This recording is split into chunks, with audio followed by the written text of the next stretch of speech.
Jadi pembelajaran ini bakal menggunakan Google Meet untuk ikut serta, terutama warga negara berkaitan dengan sistem politik, ya. Apalagi kan Ya. Mungkin pembelajaran hari ini cukup ya Pak ya. Ya. Ya Bapak makasih banyak ya udah memberikan kesempatan waktunya untuk mengamati gimana proses pembelajaran di SMA Negeri 2 ini gitu. Khususnya dalam proses pembelajaran PPKN gitu. Terima kasih mungkin. Ya Bapak. Ya langsung. Ya Pak. Assalamualaikum warahmatullahi wabarakatuh.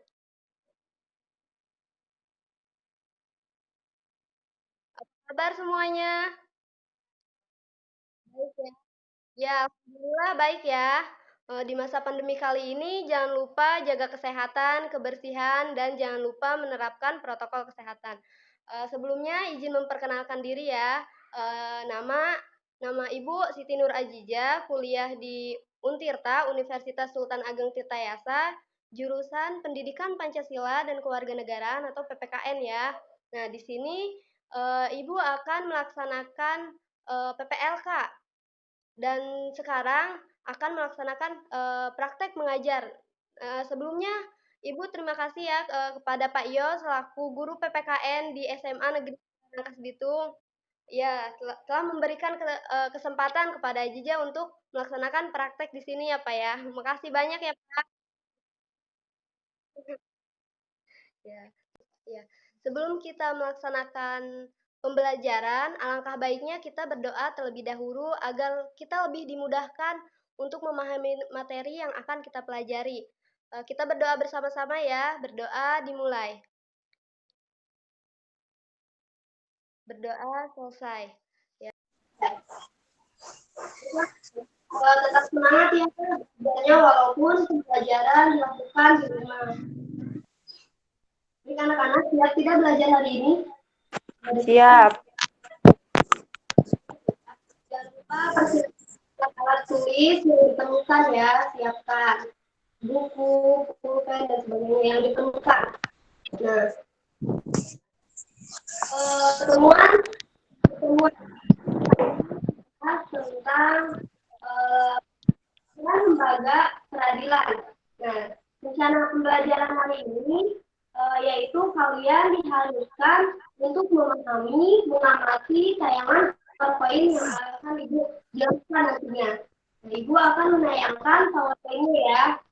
Pertemuan kali ini akan memberikan gambaran kepada kalian mengenai peranan lembaga peradilan dalam melaksanakan tugasnya.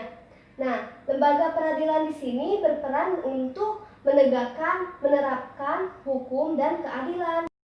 Keberadaan lembaga peradilan di negara hukum sudah pasti dibutuhkan ya, seperti di negara Indonesia. Nah, negara Indonesia kan negara hukum. Nah, peranan lembaga peradilan ini untuk menegakkan dan menerapkan hukum dan keadilan.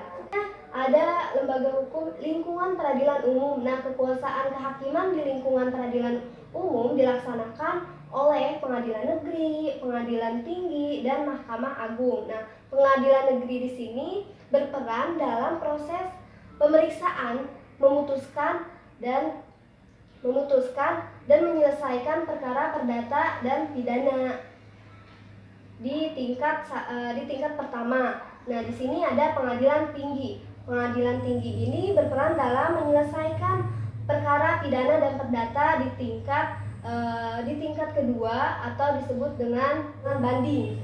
Nah, selanjutnya ada Mahkamah Agung. Nah, Mahkamah Agung ini mempunyai kekuasaan tertinggi dalam lapangan Indonesia. Mahkamah Agung berperan dalam proses pembinaan lembaga peradilan yang berada di bawahnya. Nah, jadi Mahkamah Agung ini mempunyai kekuasaan tertinggi dalam lapangan peradilan di Indonesia. Nah, selanjutnya di sini ada lingkungan peradilan agama. Nah, kekuasaan kehakiman di lingkungan peradilan agama ini dilakukan oleh pengadilan agama berdasarkan pasal 49 Undang-Undang Republik Indonesia Nomor 3 Tahun 2006.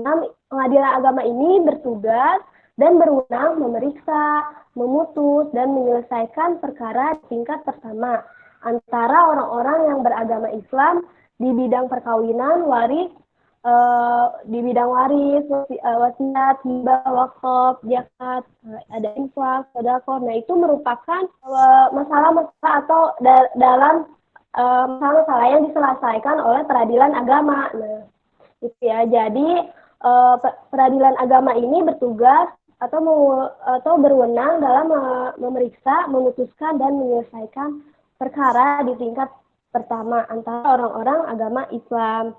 Nah, itu tadi contohnya ya, mengenai perkawinan, waris, wasiat. Nah, itu sama aja dengan masalah perdata. Nah, ini ya.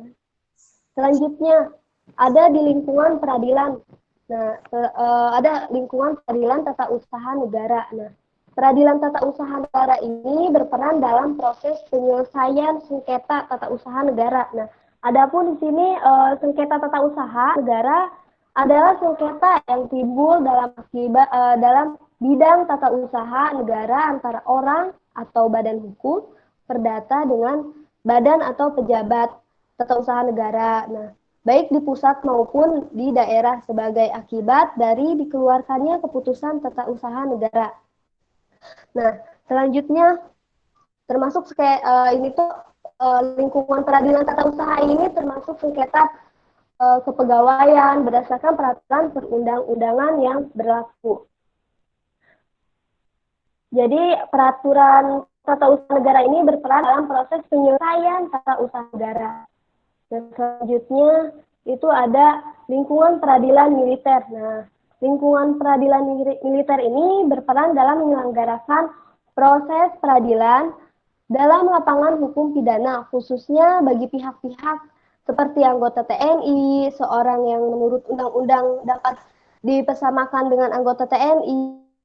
Terus selanjutnya ada anggota jawatan atau golongan yang dapat dipersamakan dengan TNI menurut undang-undang. Nah, selanjutnya itu sesuai yang tidak termasuk ke dalam angka 1 dan 2 yang tadi sudah dijelaskan ya.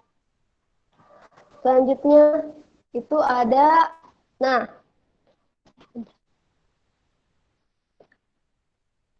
selanjutnya ada Mahkamah Konstitusi. Nah, Mahkamah Konstitusi ini merupakan salah satu lembaga yang melakukan kekuasaan kehakiman yang merdeka untuk menyelenggarakan peradilan guna menegakkan hukum dan keadilan. Nah, Mahkamah Konstitusi ini merupakan lembaga yang melakukan kekuasaan kehakiman. Jadi untuk menyelenggarakan peradilan dan menegakkan hukum dan keadilan. Nah, itu merupakan peranan lembaga keadilan Mahkamah Konstitusi. Selanjutnya, nah di sini Mahkamah Konstitusi Republik Indonesia mempunyai 4 kewenangan dan 1 kewajiban, sebagaimana diatur dalam Undang-Undang Dasar Negara Republik Indonesia tahun 1945. Nah, Mahkamah Konstitusi ini berwenang mengadili pada tingkat pertama dan terakhir yang putusannya bersifat final untuk perkara-perkara seperti untuk perkara-perkara menguji undang terhadap Undang-Undang Dasar Negara Republik Indonesia tahun 1945. Selanjutnya memutus sengketa kewenangan lembaga negara yang kewenangannya diberikan oleh Undang-Undang Dasar Negara Republik Indonesia tahun 1945. Ya. Dan memutus pembubaran partai. Nah, itu merupakan kewenangan Mahkamah Konstitusi menurut Undang-Undang Dasar Negara Republik Indonesia. Nah, tadi 4 kewenangannya sudah dijelaskan ya.